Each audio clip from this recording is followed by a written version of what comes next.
రుద్ర, గండాలు తప్పుతాయని చెప్తున్నారు కదా, చేయించుకుంటే పోతుంది. ఆ స్వామీజీ ఎవరో కరెక్ట్గానే చెప్పినట్టున్నారు. అదేం లేదు బాబాయ్, ప్రతి ఒక్కళ్ళ జీవితంలో ఏవో ఒక ప్రాబ్లమ్స్ ఉంటూనే ఉంటాయి. వాళ్ళేదో గెస్ చేసి చెప్తారు, కొన్ని మనకు కనెక్ట్ అయితే వాళ్ళేదో గొప్పవాళ్ళు అనుకుంటాం. That's all.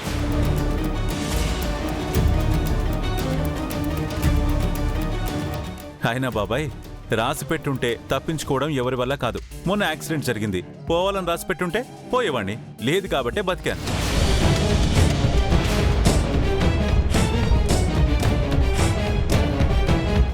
అయినా జరిగేవి జరక్క మానవు బాబాయ్, కాబట్టి ఇలాంటి వాటిని సీరియస్గా తీసుకోకపోవడమే బెటర్. తప్పు. దేవుడు మనల్ని హెచ్చరించి సరైన ఉపాయం చెప్పి సరైన దారిలో నడిపించడానికి కొందరి ద్వారా మనకి సందేశాన్నిస్తాడు. అది మనమే అర్థం చేసుకోవాలి, వితండవాదం చేయకూడదు. నా ఉద్దేశం మీ నమ్మకాల్ని వ్యతిరేకించాలని కాదు పెద్దమ్మ, వీటి కోసం తను టైం వేస్ట్ చేస్తుందని. రుద్ర, గంగ తన లక్ష్యాన్ని నీ ఆశయాన్ని నిర్లక్ష్యం చేయదురా.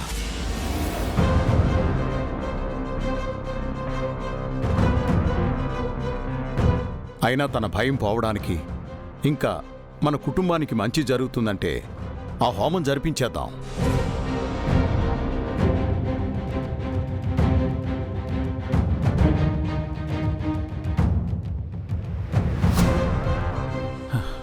సరే పెదనాన్న, మీ ఇష్టం.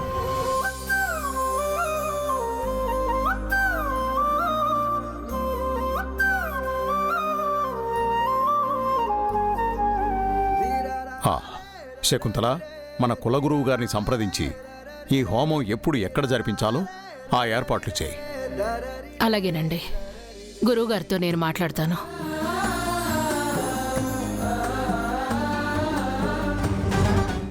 ఒకటి కాదు, 100 హోమాలు జరిపించిన ఈ కుటుంబాన్ని నా నుంచి ఎవ్వరూ కాపాడలేరు.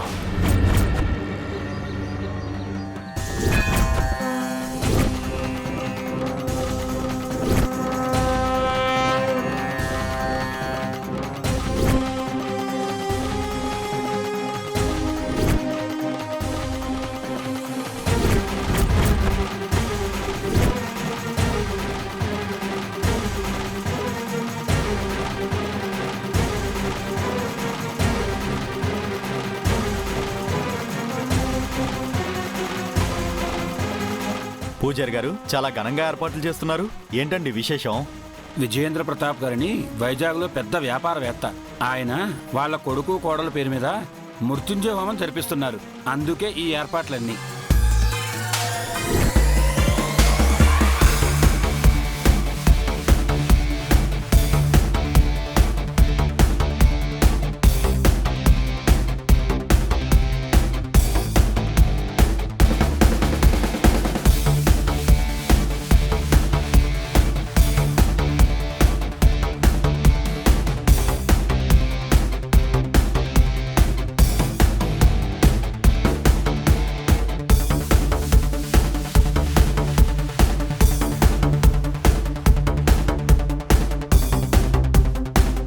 అయ్యా, హోమంలో కూర్చునే దంపతులు పట్టు వస్త్రాలు ధరించి రావాలి.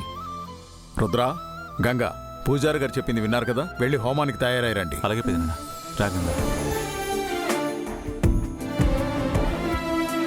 విజయేంద్ర గారు, ఈ హోమం జరిపించడం వల్ల మీ కుటుంబం అంతటికీ ఆ మహాశివుని ఆశీస్సులు లభిస్తాయి.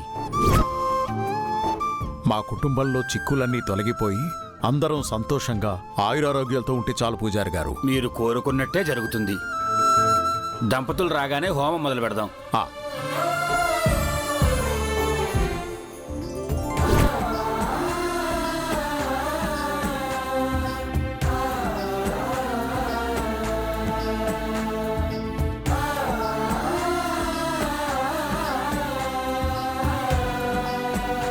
అత్తయ్య గారు, మిగతా ఏర్పాట్లన్నీ సరిగ్గా ఉన్నాయా లేదా అని నేను వెళ్ళి ఒకసారి చూసేసి వస్తాను. అలాగే.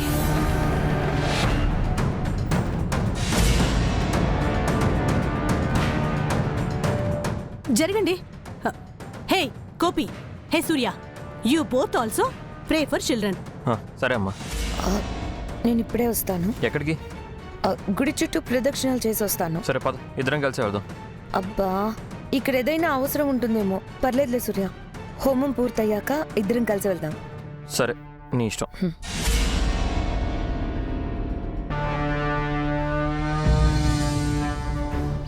పూజారి గారు, అయ్యా, పూజారి గారు, ఇవి మా గంగారుద్రాల జాతకాలు. వీళ్ల పెళ్లి జరిగిన నాటి నుండి వీళ్ళిద్దరూ చాలా సమస్యలు ఎదుర్కొంటున్నారు పూజారి గారు. ఇప్పటికీ ఏదో ఒక సమస్య వీళ్ళని వెంటాడుతూ ఉంది. కొన్ని రోజుల క్రితమే వీళ్ళిద్దరికీ ప్రాణగణం కూడా తప్పింది. అందుకే ఈ హోమం కూడా జరిపిస్తున్నాం. నేను నా కొడుకుని పోగొట్టుకున్నాను. మా రుద్ర కూడా ఏమైనా అయితే నేను తట్టుకోలేను. అందుకే హోమం జరిగే ముందు మీరొకసారి వీటిని పరిశీలించి వీళ్ల జీవితంలో సమస్యలు గండాలు లేకుండా సంతోషంగా ఉండేందుకు ఇంకా ఏమేం పరిహారాలు చేయాలో చెప్పండి. తప్పకుండా అండి, ఇప్పుడే చూస్తాను. మీరు వెళ్ళి హోమంలో కూర్చోండి, నేను అమ్మవారి ధ్యానంలో కూర్చుని వీటిని పరిశీలించి వస్తాను. మంచిది పూజారి గారు.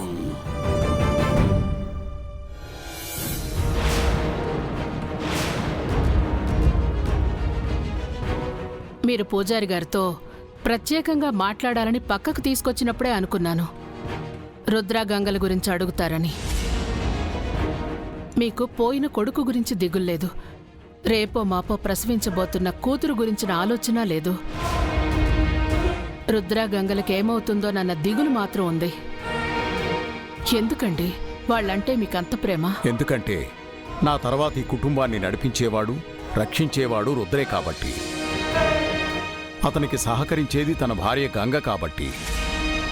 వాళ్ళు బాగుంటే మన కుటుంబం బాగుంటుందనే నమ్మకం శకుంతల. మీ నిర్ణయాలకు మీ దగ్గర తగిన కారణాలు సమాధానాలు ఉండనే ఉంటాయని తెలిసి కూడా అడిగాను చూడండి, నాది తప్పు.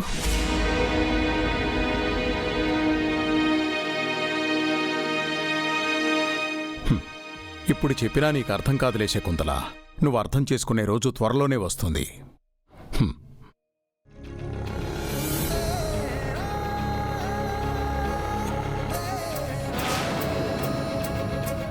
ఏంటి బ్రో, ఈ హోమం జరగకుండా ఆపుతావనుకుంటే అసలు ఏమీ ప్లాన్ చేయకుండా నువ్వే అందరినీ దగ్గరుండి తీసుకొచ్చావు. అసలే ఆ గంగా రుద్రబావ మొండిగటాలు. ఇక ఈ హోమం జరిగి వాళ్లకున్న గండాలన్నీ తొలగిపోతే మనం అనుకున్నది ఏమీ చేయలేం. రిలాక్స్ ఇషిక, నేనేంటో పూర్తిగా తెలిసి కూడా ఈ యాగాన్ని ఎలా జరగనిస్తాననుకున్నావు? ఏం ప్లాన్ చేసావు బ్రో? ఏ గండం తప్పించుకోవడానికైతే ఆ గంగా రుద్రలు ఈ హోమం జరిపిస్తున్నారో ఆ హోమమే వాళ్ళకి గండంగా మారబోతుంది. ఏమంటున్నావు బ్రో? వైజాగ్లోనే ఎన్ని ప్లాన్లు వేసినా వాళ్ళని ఏమీ చేయలేకపోయాం. ఇది కొత్త ప్లేస్, మనకే సపోర్ట్ ఉండదు, మనకెవరూ తెలీదు. పైగా గుడి, జనం. ఇక్కడేం చేస్తావు బ్రో? అటు చూడు,